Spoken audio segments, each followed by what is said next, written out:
Sebagai negara bahari, Indonesia tidak hanya memiliki satu laut utama atau Heart of Sea, tetapi terdapat tiga laut utama yang membentuk Indonesia sebagai suatu sistem, yaitu Laut Jawa, Laut Flores, dan Laut Banda. Seperti yang kita ketahui bersama, di Indonesia terdapat beberapa suku bangsa yang masih menerapkan pola budaya maritim dalam setiap sendi kehidupannya. Salah satu suku bangsa yang sangat terkenal sebagai pendukung kebudayaan maritim yaitu suku Bajo. Suku Bajo merupakan suku yang hidup bebas mengembara di lautan luas sehingga sering dikenal sebagai pengembara laut. Perkembangan zaman membuat suku Bajo yang sebelumnya hidup mengembara menjadi tinggal menetap di wilayah pesisir dan laut sekitar. Sudah banyak suku Bajo yang menyebar di sepanjang pantai dan membuat rumah permanen sebagai tempat tinggal.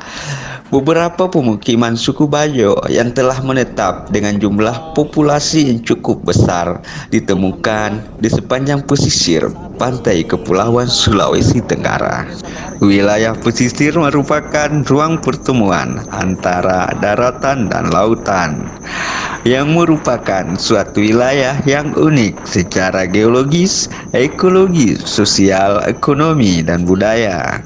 Fenomena tersebut juga terjadi pada daerah yang berada di Sulawesi Tenggara dan tempat-tempat lain yang mengitarinya.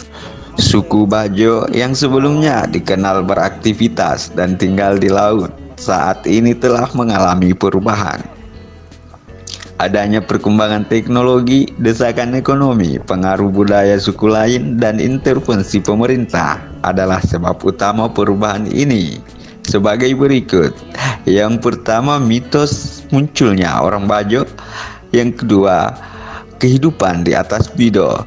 Yang ketiga, masa transisi atau beranjak ke pantai. Yang keempat, di darat berdirinya pemukiman. Dan yang kelima, intervensi pemerintah, sistem pemukiman sosial atau SPS. Nelayan suku Bajo dikenal sebagai nelayan yang ulung, yang menyebar hingga di seluruh wilayah Nusantara.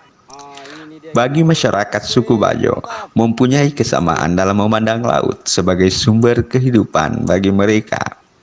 Hal ini memberi perspektif bahwa Indonesia adalah negara kepulauan yang menghubungkan laut, bukan dipisahkan. Suku Bajo memiliki banyak sekali ritual adat.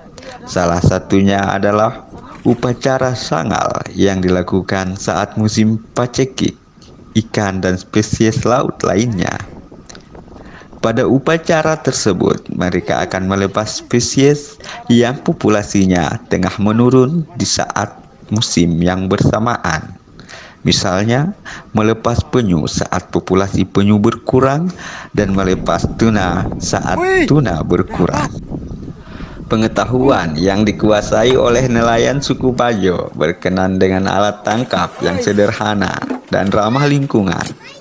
Pengetahuan ini merupakan warisan dari leluhur yang ditransformasikan dengan situasi dan kondisi yang berkembang dalam lingkungan sekitarnya, namun tetap memiliki kearifan lokal yang tetap menjaga sumber daya laut agar tidak merusak. Alat tangkap yang digunakan adalah berupa pancing, peralatan panah, peralatan tombak, peralatan bunre dan sedo, peralatan lampi-lampi.